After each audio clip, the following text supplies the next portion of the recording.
Have you ever noticed how the most brilliant minds often walk alone? It's not arrogance nor brokenness, it's insight. They've seen behind the curtain of social performance and realized that the loudness of the world often drowns out what matters most, real thought. To them, solitude is not emptiness, it's a return to clarity. It's a space untouched by judgment, where thought can unfold without interruption. While others chase likes and validation, they chase silence. Not because they fear people, but because they value truth. In solitude, their mind sharpens. The noise fades. What's left is the raw material of intelligence, unfiltered observation, undiluted thought, and total freedom. Most fear this space, but the truly intelligent have learned to live in it and thrive. To be alone isn't to be lost, it's to be found. And those who dare to enter this sacred solitude unlock a power that the world quietly envies but never fully understands. Arthur Schopenhauer didn't isolate himself because he couldn't handle society. He stepped back because he saw it too clearly. Where others heard noise, he heard distraction. And in silence, he found something sharper than any sword: pure, unbroken thought. His solitude wasn't a retreat. It was a rebellion, a conscious refusal to conform to a world that demanded performance. Schopenhauer knew that true clarity is born where the voices of others end. In the absence of applause and judgment, his ideas flourished. His thoughts, unpolished by public opinion, cut deeper. Silence became his forge, and in that forge, he created insights that still resonate across generations. He didn't hide from the world. He rose above it, and in doing so, proved that sometimes the greatest thinkers aren't found in the crowd, but in the echo of their own mind. We're quick to label the quiet ones, antisocial, distant, awkward, but those labels often mask a truth that's far more unsettling. They aren't withdrawing from people, they're withdrawing from illusions. Social interaction is often theater. It's a constant performance built on status, approval, and survival. The intelligent see through it. They sense the insincerity beneath the smiles, the pressure behind the politeness, and they step back, not because they can't play the game, but because they refuse to. This withdrawal is not rejection, it's self-preservation, a refusal to dilute one's essence in exchange for acceptance. Their silence doesn't signal absence, it radiates awareness. They walk alone not because they lack connection, but because they crave authenticity.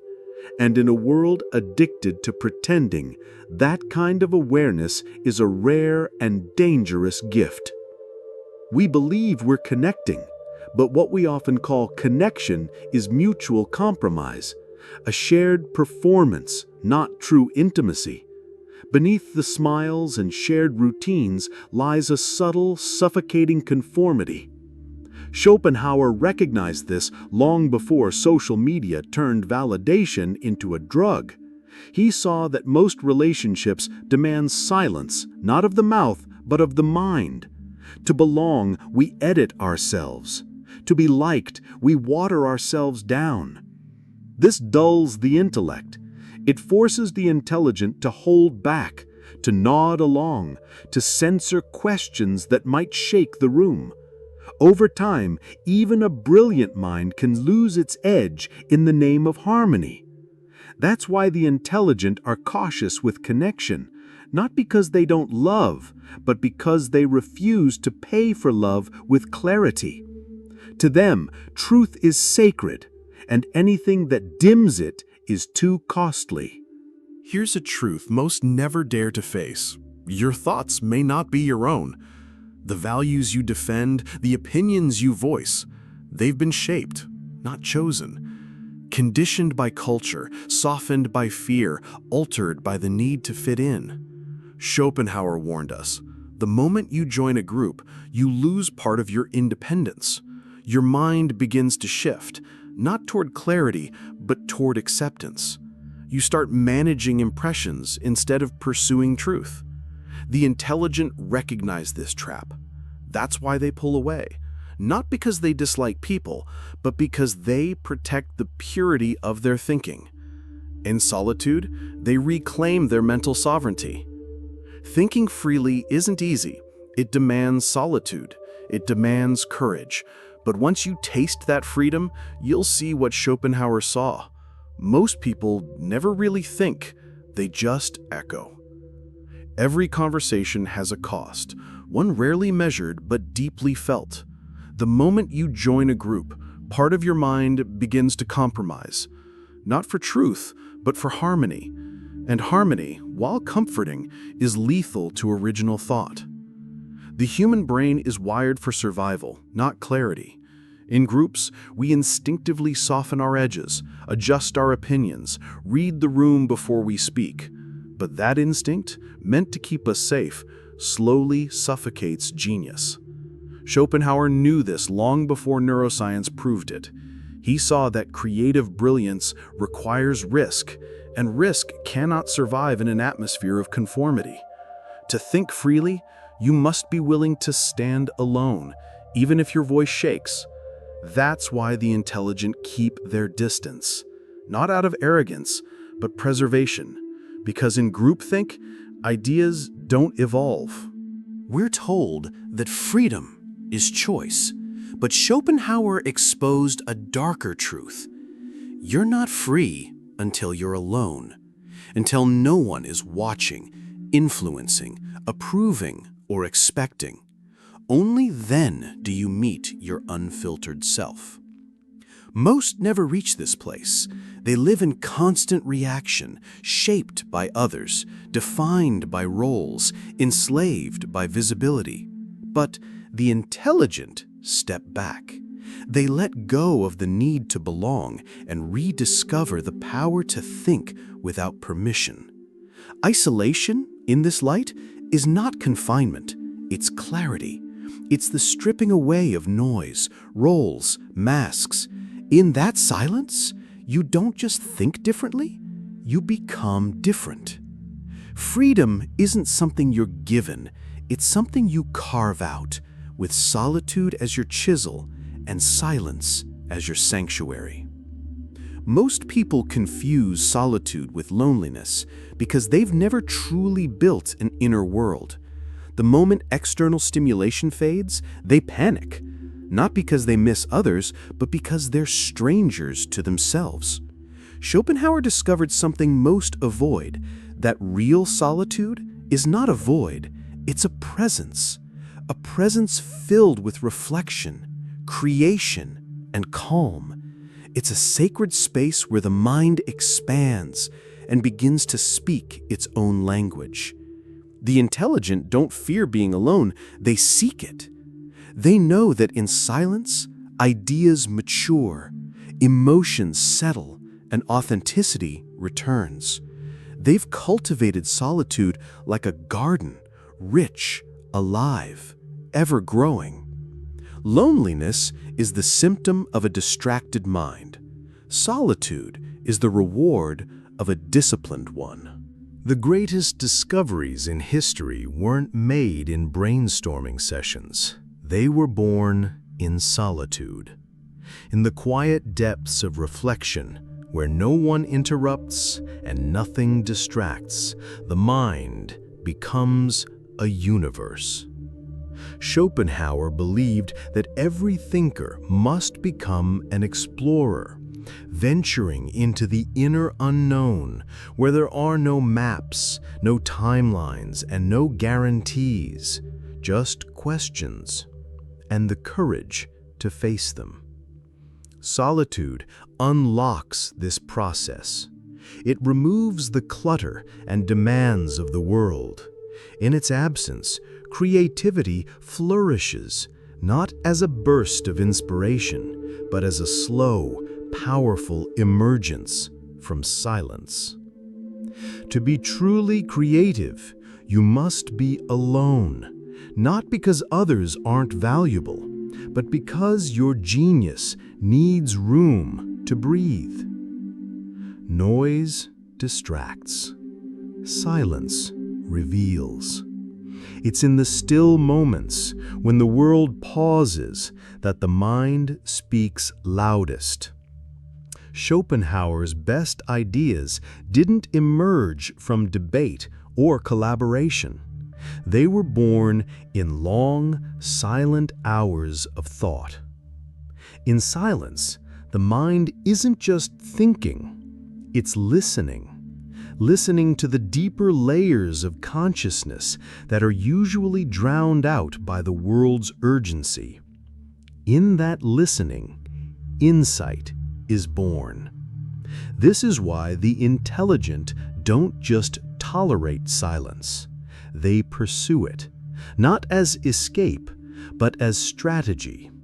They understand that the volume of life often buries the very truths they're seeking.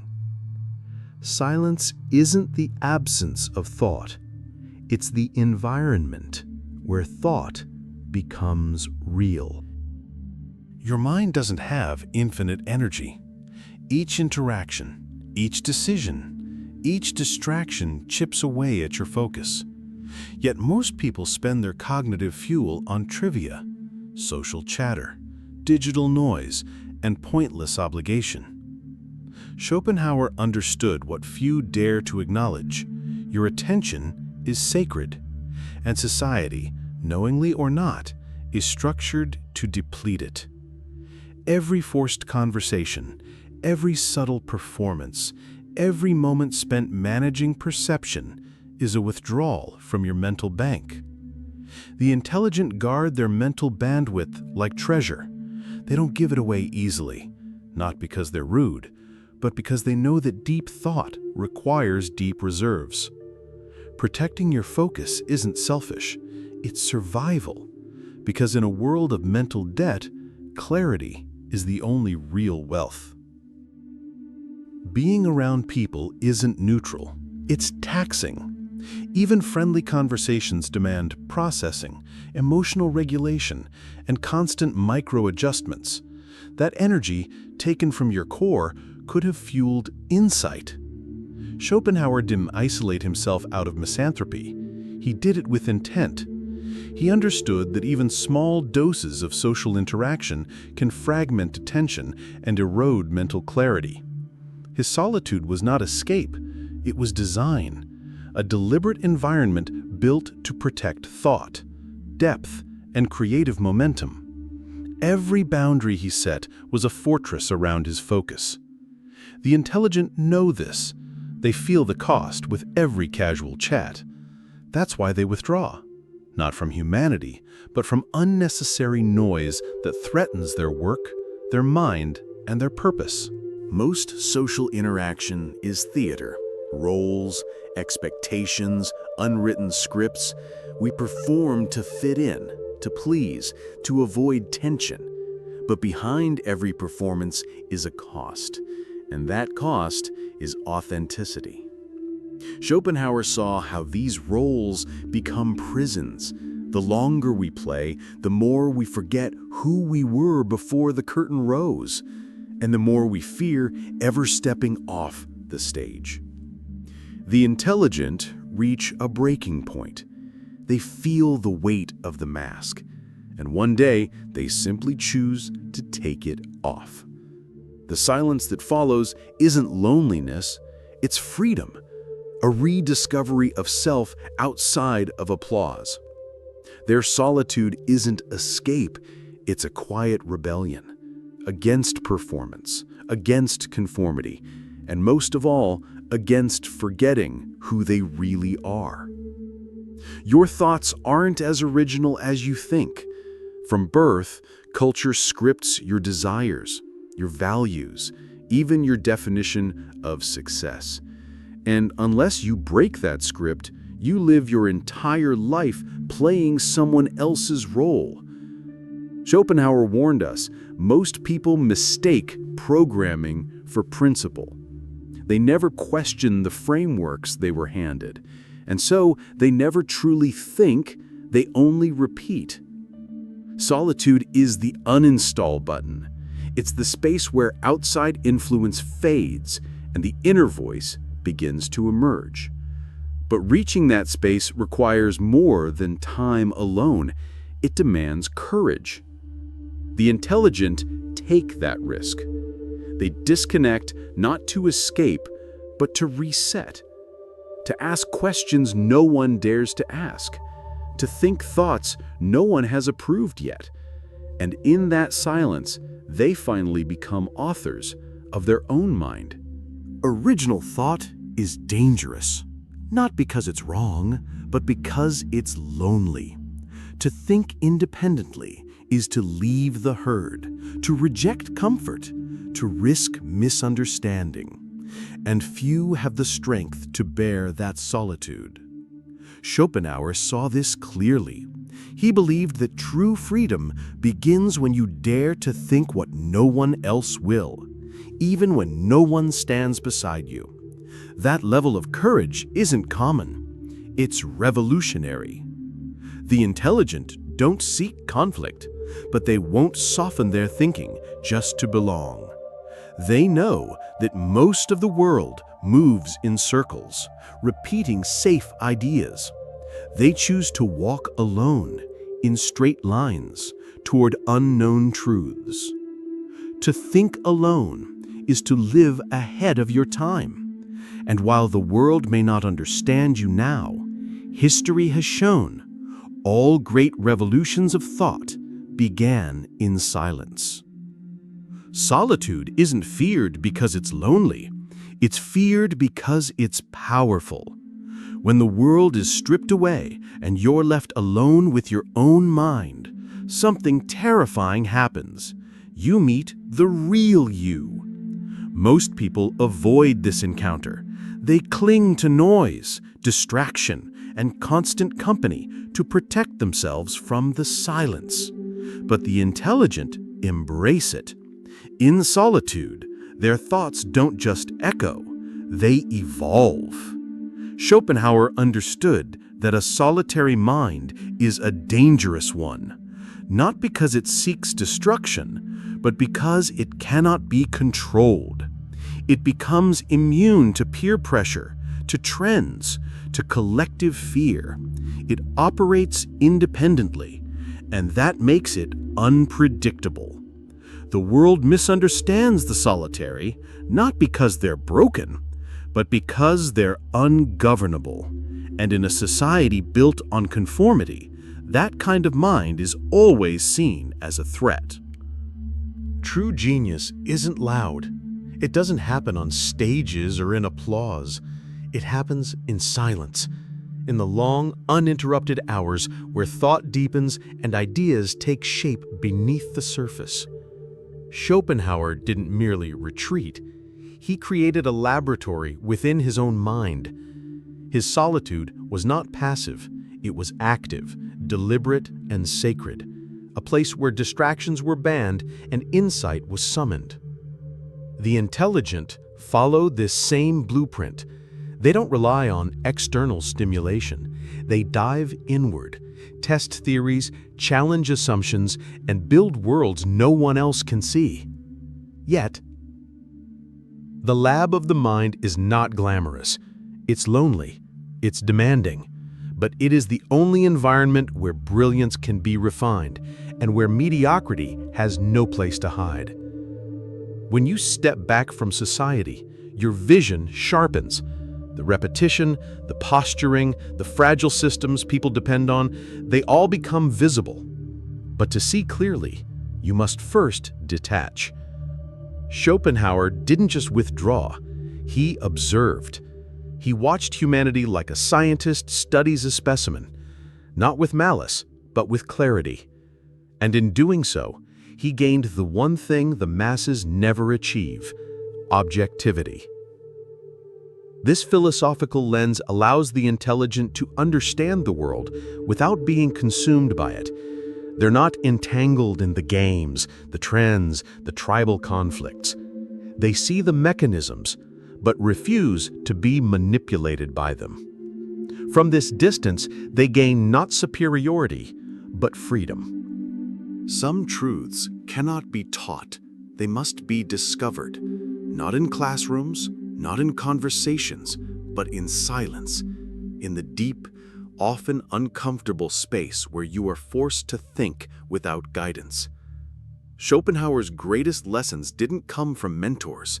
They came from long walks, lonely hours, and the courage to face ideas most people avoid. In silence, he didn't just think, he listened. The intelligent seek these moments, not because they reject knowledge, but because they crave wisdom. They know the difference between memorizing facts and absorbing truth. That's why they guard their silence, not as a luxury, but as a necessity, because only in stillness do the loudest lessons finally speak. The truly intelligent don't conform. They don't chase comfort or applause. They walk alone, not because they're broken, but because they're awake.